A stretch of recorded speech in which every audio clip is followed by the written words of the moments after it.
Good morning, students. Today is Tuesday, May 19th. Today we are going to get into a little bit of reading about polar tourism, and you are going to get an opportunity to share your opinion about whether or not you believe polar tourism should be allowed.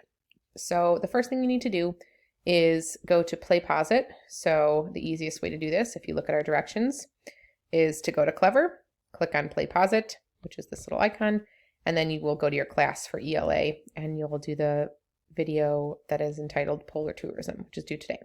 So what that looks like, again, you're going to go to Clever and you're going to scroll down to the cute little wiener dog or whatever this is in blue. You're going to open play posit and you're going to have a list of all your classes. Our folders are different colors. So if you're in first, second, you should look for the pink folder. If you're in 3-4, look for the purple folder. And if you're in 6-7, look for the yellow folder.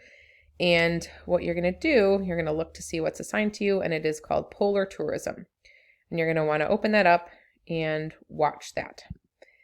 There are a few questions in there that you are going to respond to, and that will help you interact with the material a little bit more. So that's the first thing, play posit. Once that's done, you can mark it as complete, and you can move on. The next thing you're going to do is read a very short article on polar tourism, which will... you'll just click on the link and it'll take you to the PDF. And this has reasons why and why not, or I guess pro, yes, polar tourism should be allowed, and against polar tourism. So you need to read this and kind of form your own opinion about whether or not you think polar tourism is a good idea or not. Once you're done reading, I would keep this open, but then I would go and mark it as complete in here. And then I would, the next thing you're going to do is participate in a Padlet, which is just like an online sticky notes board. So you're going to open the link through here. You are going to post a reply with at least 3 sentences about how you feel about polar tourism. Should it be allowed or should it be stopped? And then once you're done posting, you have to comment on someone else's post. And it could be someone that you really agree with. It could be someone that you disagree with, someone that kind of like asked a really good question. And you say, oh yeah, I really wonder that too. Whatever it is, you need to respond to at least one other student's post with clear sentences. So the Polar Tourism Padlet looks like this. What you do, you say, I want to make a comment. It will provide your name at the top. You can say, I believe polar tourism should be stopped.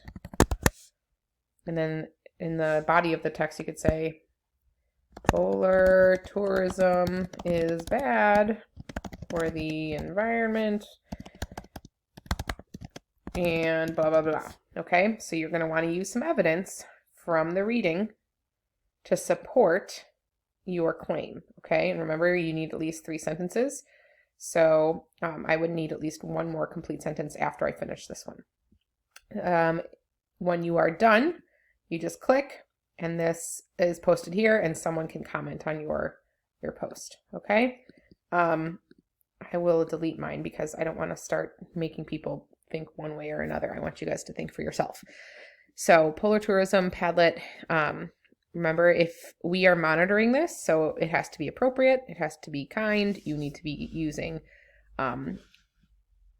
academic language rather than just like, this is stupid or anything like that. It should be kind, thoughtful, and academic.